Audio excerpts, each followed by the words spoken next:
Un plaisir qui ne se dément pas depuis 4 ans, mon abri. L'histoire a commencé à la fin de novembre 2014, la veille de la première neige, quand j'ai voulu tester combien de temps et d'efforts ça prenait pour construire un abri d'urgence avec du bois trouvé au sol. J'avais eu la bonne idée de le faire sur mon terrain, donc ça m'a permis de le modifier peu à peu. Et ça a été en avril 2015 avant que j'y passe ma première nuit. En 2016 et 2017, j'ai apporté des améliorations successives à mesure que je trouvais une solution à un problème. Aujourd'hui, novembre 2018, je vous présente mon abri tel qu'il est devenu 4 ans plus tard, alors qu'il ne devait durer que le temps d'un test. Le changement le plus lourd est arrivé début septembre. C'était à la fois une réponse à toute la problématique du feu et le déclenchement d'une série de réaménagements dans l'abri. J'ai trouvé un coude articulé pour réunir les deux bouts de tuyau. Pour faciliter l'assemblage poêle-coude-tuyau, j'ai fixé le coude en position avec du tape à cheminée, après m'être assuré que l'extrémité extérieure de la cheminée allait fumer dans une zone bien dégagée. Pour couvrir et prévenir la rouille, j'ai tout repeint, poêle et coude, avec une peinture haute température en aérosol. Pour faire tenir le tuyau loin de la toile et loin du bois, j'ai pris un cintre que j'ai déformé et que j'ai ajusté. Donc ici, ça tient comme ça, par le poids. La cheminée refroidit quand même assez rapidement, donc je peux l'enlever sans même me salir les mains et refermer le plastique. Le mur arrière est toujours recouvert de la toile bleue, mais les 3 autres murs sont protégés pendant l'hiver par des bâches de plastique transparents. Les plastiques sont fixés sur des montants de bois avec du duct tape et des broches. Sur le côté gauche, elle va rester en permanence tout l'hiver. Il y a un peu d'aération sur le dessus, je vais vous dire plus tard pourquoi. De l'autre côté, j'ai la même aération sur le haut. Et la toile est en 2 parties parce que je veux être capable de sortir la cheminée. De cette façon, j'ai une ouverture minimale et j'ai ajouté les 4 rondins pour rehausser le mur, mais d'une façon très sommaire pour les retirer au beau jour. La partie du milieu peut être maintenue ouverte grâce à un piquet que j'ai entré ici, surtout pour laisser entrer le chien qui vient faire ses tours quand on n'est pas là. Et quand j'y passe du temps pendant le jour, je peux la rouler pour que ce soit plus facile d'entrer et sortir. Et soit la fixer dans les élastiques ici, ou soit la déposer sur le toit. Si au lieu de l'attacher, je la dépose roulée sur le toit, c'est pour pouvoir la dérouler et la fermer de l'intérieur. Prête pour la nuit.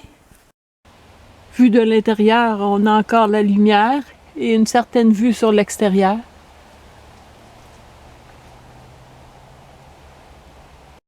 Je n'ai donc plus de cheminée sur le toit que j'avais mis quand j'avais un rond de feu. Ça, c'était avant, avec sur le toit une toile moins longue et moins large et des poutres de toit plus espacées. Lors de tempêtes, le vent pouvait faire entrer la neige par l'espace entre le toit et la toile de côté. Et tant qu'à remplacer la toile bleue, je l'ai mise plus longue, donc qui vient jusqu'au bout des rondins. Alors la neige va tomber sans pénétrer à l'intérieur.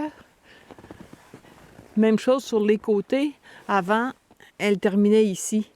Donc, ça a l'air de rien, mais cette partie-là, et qui se replie, ça va empêcher surtout la pluie en été, quand je ne mets pas de plastique. Et si je déneige comme j'avais fait les autres hivers, la neige va tomber par-dessus et par terre. Tandis que les autres années, vu que la toile était plus courte, mon devant commençait ici, puis était rabattu comme ça. Alors, il fallait que je l'enlève avant de déneiger. J'ai doublé la quantité des montants du toit, ce qui va me permettre de laisser la neige s'accumuler sans risque et ça va me servir d'isolant. Ici, j'ai doublé aussi les montants verticaux et horizontaux pour la même raison, pour que la neige puisse s'accumuler sans bomber vers l'intérieur. Même si la toile du toit n'a jamais brûlé, il y a des petits trous qui se sont faits avec les étincelles du temps où j'avais mon rond de feu. Même si j'ai jamais remarqué qu'il y avait des gouttes d'eau qui pouvaient entrer par là, comme j'ai un poêle qui va rouiller à l'eau, j'ai décidé de couper un carré dans la vieille toile. De cette façon, quand je fais un feu sans la plaque du dessus, ben s'il y a des étincelles qui montent, ça ne va pas percer ma toile non plus. Pour faire de la place pour le poêle, il a fallu que je démolisse le petit muret que j'avais en angle ici. Donc j'en ai profité pour en faire un petit peu plus haut, assez pour protéger le poêle des intempéries. Je l'ai remonté aussi de 2 billots de ce côté.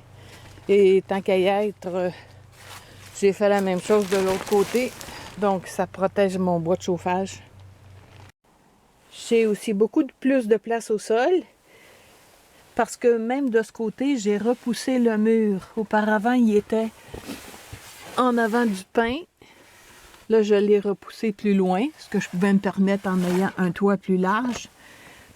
En faisant le mur un petit peu plus haut, ça me permet de stocker beaucoup plus de bois à l'intérieur que pour l'instant, je ne brûle pas. Je vais le garder pour l'hiver quand ma pile de dehors va être moins accessible. Comme il reste possible qu'il y ait de l'eau au printemps, j'ai soulevé mon bois pour pas qu'il soit complètement au sol. En entrant un poêle, il me fallait une protection pour le feu. Donc j'ai mis une tôle comme ça en coin. Sur le muret, j'ai planté des clous pour les grilles et les autres outils. Et ça, je vous montre ce que c'est. Il m'est arrivé de passer la nuit dans mon abri et qu'il faisait trop chaud, j'avais pas besoin d'allumer le poêle. Sauf qu'au matin, c'était très très long avant d'avoir une chaleur pour cuire mon déjeuner. Donc avec un morceau de tuyau, justement, donc un métal qui ne craint pas la chaleur, je l'ai plié et ça me permet de rehausser le petit feu du matin, comme ça, par rapport au fond du poêle qui est qui est une main plus creux. Donc je le place comme ça.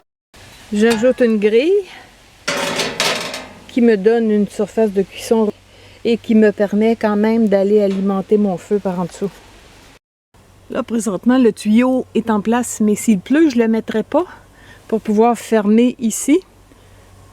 Mais ça me permet d'utiliser le poêle quand même parce que j'ai une ventilation sur le haut, tout autour.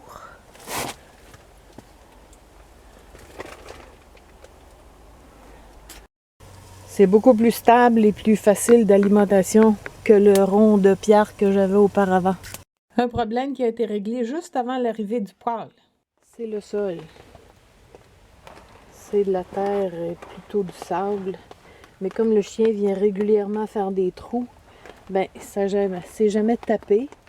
Ce qui fait que quand je me lève la nuit, je me salis les pieds, puis ensuite je mets du sable dans le sac de couchage. Il faut donc que je trouve une solution qui va être à l'épreuve du feu. Si j'arrive à faire un dallage avec ça, Wasabi ne pourra plus creuser.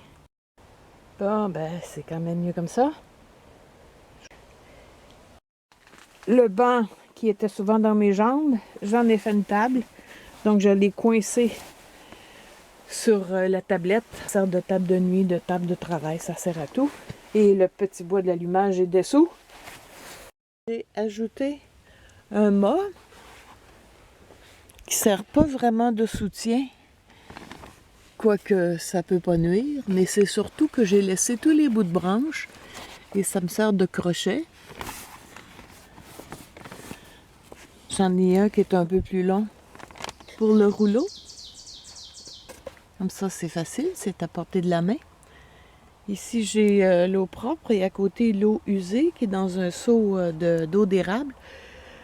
Ça me sert aussi de pot de chambre quand c'est la nuit ou quand il pleut. J'ai refait une feuillée au même endroit qu'il y a 2 ans et il restait vraiment rien. Tout était recomposté.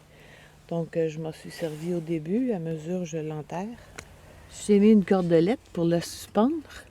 Alors, comme ça, je peux le bouger sans risque de renverser le contenu.